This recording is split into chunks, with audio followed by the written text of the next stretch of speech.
Okay, Patricia, our first question is what gave you the idea to disguise yourself and experience life as an elder?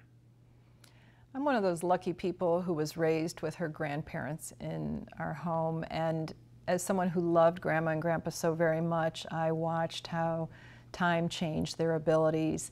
And when I grew up and I became a designer, I was in a position to do something about that, but my fellow designers weren't very interested, and I found that troubling and confusing.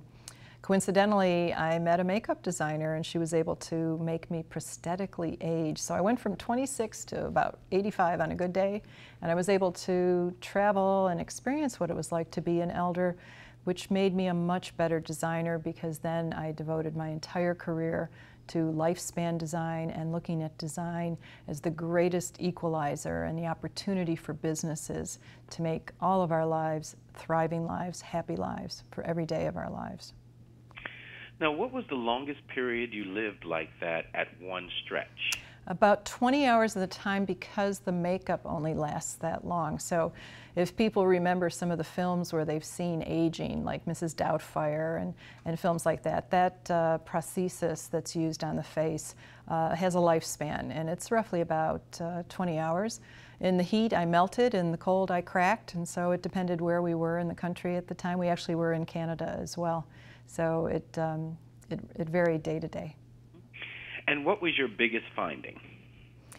My biggest finding that sadly the good days and the bad days break about 50-50 in our culture, and I think that's a rather miserable result to a long life where your only sin has been that you've lived so long.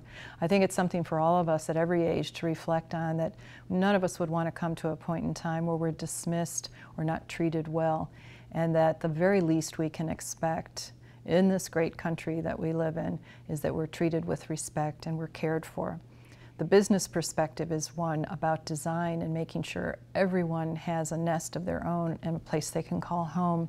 And what we're doing by design is making sure that that dream comes true. And the last question on the personal side, and then we'll go to the product-related questions, is what was the most surprising thing that happened during that time? What made you just shake your head and go, oh my God, I can't believe that that actually just happened?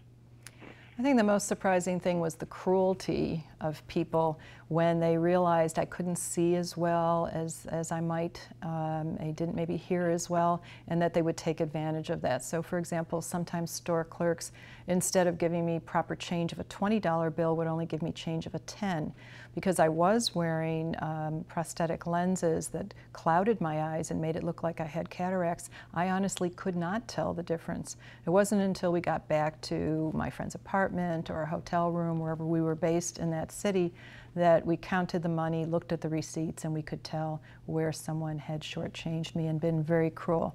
On the good side of the coin, taxi drivers all over the country overchanged me or wouldn't take any money. And I think that is a wonderful testament to the quality that those people give us each day.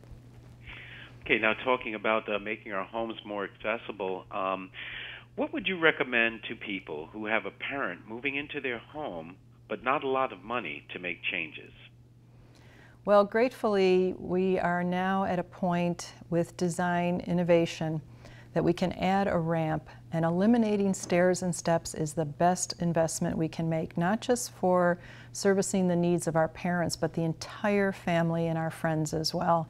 When we put in the new Lowe's designed system, which is a ramp that is a solution about modularity and being able to put it in over the course of a weekend, it is a low-cost solution with a high curb appeal, and I'm very excited about this development. It allows us to complement our homes with the type of styling, and it allows us to create a shape and a form and function that gives us the most bang for our buck. So the little kids can run their tricycles up it, I can run with my high heels and roller bag to the airport, and Dad can come visit in his wheelchair, and everybody's happy.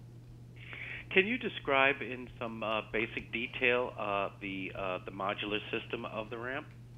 What you're able to do with this configuration is to have the shape be whatever suits your home best. So you're not stuck with just one direction. You can have the ramp work to the right, to the left, both directions, a front entry.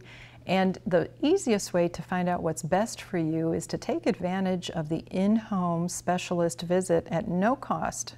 A Lowe's specialist will come into your home and sit with you and measure and work out what you might want to do. If you want to have some fun on your own before that, though, go to lowes.com/ramps with an S, and there's a wonderful online design tool so you can be your own architect for a day, sit with the whole family, you lay out your property, you can put in trees and the shrubs and the flowers, and you can move the ramp around and see what kind of configuration you'd like to end up with. One of the things for people to remember is you don't always have to put your ramping in the front of your home. You can put it in the back of your home and perhaps build a deck or add to your patio and make that whole area more accessible. And then you can add all sorts of features like lighting and colors and styles that suit the style of your home. Now, what do ramps like this, what is the price range of them? And we understand that there are different styles, but what is just a basic price range for these types of ramps? Well, you're going to want to plan on spending about $1,500 to start with, and then again, depending on what shape and how long and big it needs to be for your needs and what materials you're going to use, you can go up from there. But this is a budgeted, economical way to go, doesn't need any kind of construction or pouring concrete, and it is modular to the point where if you move and you want to take it with you, you can do that too. It's reusable and very easy to put in a very short amount of time. Okay. Now, I have an elder friend who is considering installing a stair chair as she can't move out of her home. Are these feasible? They're very feasible, they're much safer, and again, their price point has greatly improved in the last 10 years. And here too, you want to make sure you work with a reputable company, make sure that your house can take the added electric load, and you want to make sure that if in fact that is the option you move forward with, that you pick out a staircase that is absolutely appropriate for it. So you do need to have experts help you with this. Now, if an elder has hardwood floors and stairs, are there less obtrusive products that can make wood stairs less slippery? We have a wonderful variety now of products that can be applied by someone who's handy, or if you need to bring someone in, that's easy too. And they give you some traction on the step. It makes the stair less slippery, and you might not fall as easily, which is what we want. But it also delineates the step for you. In other words, you can see where the step ends and the next step begins, and you might not skip a step. The number of falls that occur on staircases because we didn't see clearly where the next step was located is where we have the most accidents in our homes, on staircases. So there's a very quick and easy economical fix. How open are consumer companies to making products of changes? How open are consumer companies to making products that accommodate an aging workforce? Oh, well, this is very big business now, with more and more elders in the workforce and people, even after they've finished their primary career, wanting to do something, maybe on a part-time basis. Making the workplace accessible has become a major piece of design and architecture. We're seeing all sorts of things, from new designs of lighting and putting stools with the cash register, and having the cash register design with larger numbers and readouts because an older eye doesn't see as easily. So we're seeing a lot of job opportunities now for older workers because older workers are great workers, and we're seeing that companies are responding in kind. What does it say about a company like Lowe's, who is looking out for this group of not only aging people in our society, but also for the parents, the children of them? What does that say about those companies, and why is it so great that they are addressing these needs finally? Well, I think with a company like Lowe's, you have two things at play. Lowe's is a family company. It's about making families safe and strong and happy in their own nest. And they show this in the way they treat us as customers and in the way they put resources into developing new options and services and products and delivering on that promise for making safe homes for the lifespan. And it's also, of course, very good business for a company to realize that consumers come in all shapes and sizes, and that we're living longer, and our needs are going to change over the course of time. The home we had as a newlywed is going to be very different from the home we need as an elder.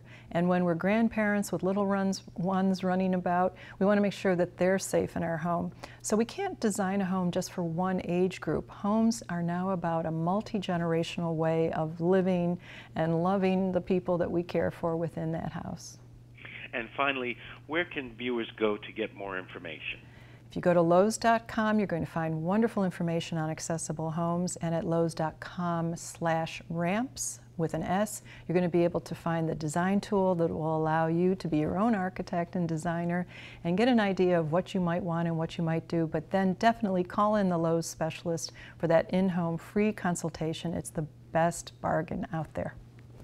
Okay, thank you very much today for all of your time, Patricia. It's been my honor.